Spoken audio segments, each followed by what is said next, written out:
Welcome to Capitol Correspondence. I'm Alexis DeMeo. And I'm Riley Dugan. And we are here celebrating 70 years of the General Assembly at the YMCA Illinois Youth in Government. Stay tuned for a recap of Day 1, where you'll see yourself, your friends, and your officials. To start the day, we have an interview with your Man of the Weekend and our reporter, John. I want everyone to know more about how government works than before they got here. I want everyone to learn at least one thing if they've been here for multiple years, or learn probably a lot if they're new about the governmental process. I want everyone to take things away from this, and I want everybody to take different things away, because difference in experience is really what facilitates this program and allows it to be so special. Thank you, Mr. Governor. For some very impactful words, way to lead us into the future. Next up, we have our Secretary of State, Sarah Abraham. Sarah has really used her platform as the Secretary of State to give back to the YMCA. Despite her busy schedule, she has found time and a creative way to involve all members in her mission to support youth in government. Here's Mia with more about Capitol Confections. Well, Capitol Confections is right behind me. There's the chocolates, the boards, and my favorite color, pink, so I decided to infuse that in there. So these are chocolates that we're selling, and they will be sent at room check to people, and you can write little messages on it. It's $1, and all the proceeds will go to the YMCA. And I just want to thank all of our volunteers for everything they're doing for Capitol Confections. Thank you, ladies. That's such a great way to support the program that we're all so passionate about. I know I already sent a few this morning and got to write notes that will be delivered to my friends at their hotels. Oh, you already sent me one? Not yet, but Capitol Confections will be open through Saturday night. Be sure to get yours soon. If you have more questions, find Sarah. Also earlier today, the 2020 candidates gave their speeches. Running for Secretary of State is Annika Brown and Amani Joseph. These two women have contrasting ideas. Annika focused on her past experiences, while Amani really brought out her vibrant personality. What makes a better leader? Someone who focuses on what they've done, or someone who focuses on what they want to do?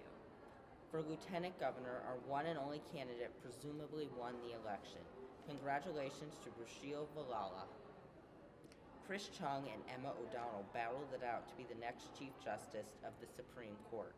Chris had high expectations that he would like to meet, while Emma would like to bring her magic in just like Mary Poppins. And last but not least, for the 2020 candidates, we have three strong candidates for governor. Adil Kahadri gave his version of rap, but that's not the only thing he gave us. If you missed it the first time, he also gave us his number, 630-881-3069. Then we had Alexis. Me? No, Alexis Martinez. Well, anyways, he focused on his passion for change in the program. Finally, we had Matthew Theory. He had a large beard and an even larger fan base. He made it clear he wasn't dating his family, but he stumbled when it came to the Q&A and controversy arose. Prices would go up, for example, if a gas station worker is making $8.25 an hour and a gallon of gas is $3. If that worker with no skills is making $15 an hour, that gallon of gas is $10. Matt was clearly thrown off, so we gave him the chance to explain himself.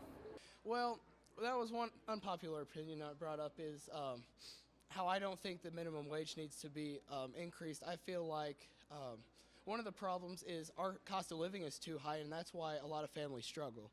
And I feel like by raising the minimum wage, we're just going to make the cost of living higher. And I think I came off unclear with a lot of the things that I said, just being that I was off guard, and that was not appropriate to me, but I feel like I can be better this weekend. Okay, thank you. Was this redemption or more confusion? All three of the governor candidates seem to have varying views on the topic of minimum wage. So, have you ever heard of 3D weapon printing? I've heard of 3D printing, but I had no idea they had anything to do with weapons. Neither did I, but we have a story about it tonight. Here's Leah and Hannah with our reporter, John.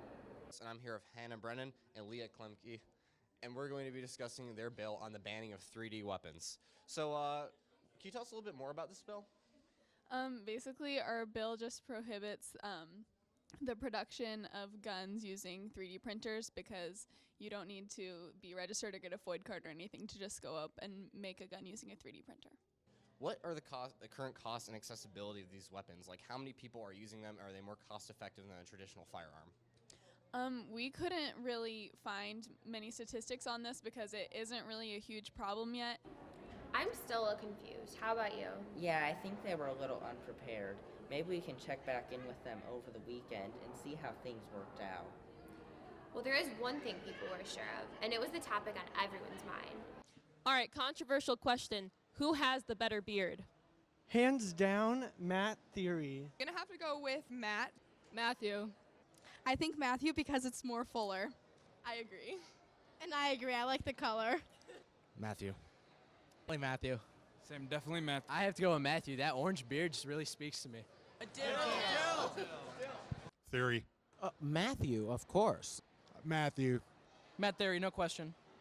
I'm going to go with Matt on this one. I don't think that's much of a question. An intense investigation, the case has been closed, and the results are in. Should we do a drum roll? We should do a drum roll. And the winner is Matt Theory with the best beard. You can see how the passion is growing as we move on to day 2. And that concludes Capital Correspondence. See you, Springfield.